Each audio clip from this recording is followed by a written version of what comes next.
Greetings and welcome to day 13 of the Community Starter 21-Day Challenge. We have a little over a week remaining. If you weren't serious about your stuff, you wouldn't still be here. You aren't just checking things out. You're here for a reason. You're ready to go. And I love working with people like this because I get to see the results. You are a community leader in the making. Even if later you delegate most of the community responsibilities to someone else, it's important that you are still the face of your community, both on WhatsApp and on Facebook. I gave you 10 things to consider if you want to be a great community leader. I've been part of large Facebook groups with over 50,000 people or more. I had a friend who invested $40,000 to $50,000 in building his community because Facebook allows you to pay to grow your community. He had over 100,000 people in there, but it didn't feel like a community. I never felt I belonged. No one spoke to me unless it was a debate. Nobody asked how I was doing. Eventually, he gave up the whole thing. He gave up the community. That's when he told me that over the last few years, he had invested at least $50,000 into building this community. He got to 100,000 people, was growing, and he just ran out of steam. He just didn't have any feeling for it anymore. So you got to keep that community feeling. It's not just a numbers game. It's about a community. People want to go where people know their name. People want to go where they feel like they belong. As you know, I'm invested in you being a stronger leader than I was. So I want to give you a few things that I know that I could have done better and that I want to improve on. So I want to share with you my short list of things to work on.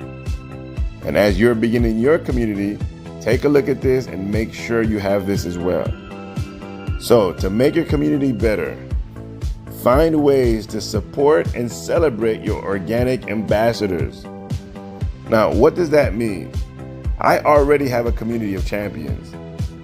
An ambassador is people who love what I'm doing and want to share it with the world. These will be people who invite other people into your community. And the truth is, I haven't really focused on those people. So what you can do once your community is set up, find a few people that can invite people to your community, and in return, you can promote whatever they're doing inside of the community.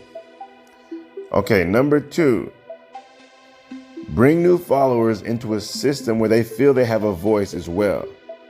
Oftentimes, people don't say anything because they don't feel like they have a voice. I recently had a situation where one of the participants felt criticized by another. After that, she never spoke again until she just exited the group completely. I didn't even realize what was going on until I spoke to her later. So you want to make sure that people don't feel like their voice is taken away. They're going to be criticized, they're intimidated. And how do you do that? Is just stay on top of it. There's going to be some people in your community that have strong personalities, strong opinions. And while you want to foster great conversation, make sure there's no bullying, that everybody has a voice. Number 3, encourage connections within the community. The real magic of a great community is when you start making connections between people. That's why I encourage everyone to join our 12-month mastermind and the Weekend of Champions, so that they can network and connect organically while they're working on their dreams. They can form friendships and side groups. Later, they can say they met each other in your community, something you created. People who meet each other in your community, fall in love, get married, have kids, and that's happened in my communities before, they may not realize it, but their kids wouldn't have been born if it wasn't for you. It's funny, but it's true.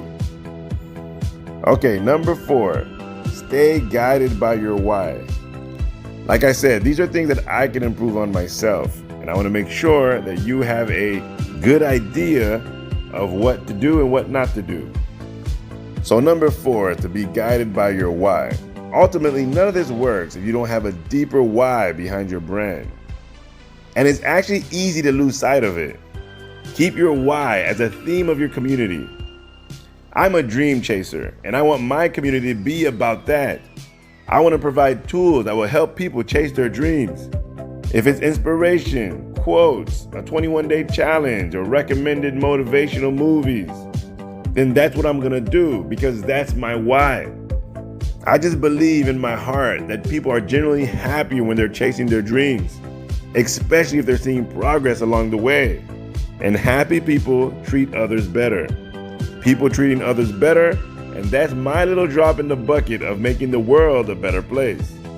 Your drop in the bucket could be teaching leadership, or helping others grieve in a healthy way, or eating well, or working out.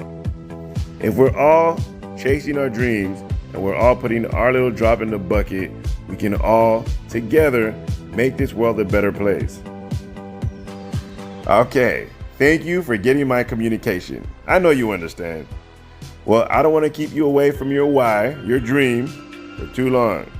So get to work, your dream work, and I'm going to do everything I can to play my part, big or small, in making you the best version of yourself, that you may be a blessing to your community and all those you care about while you're chasing your dream.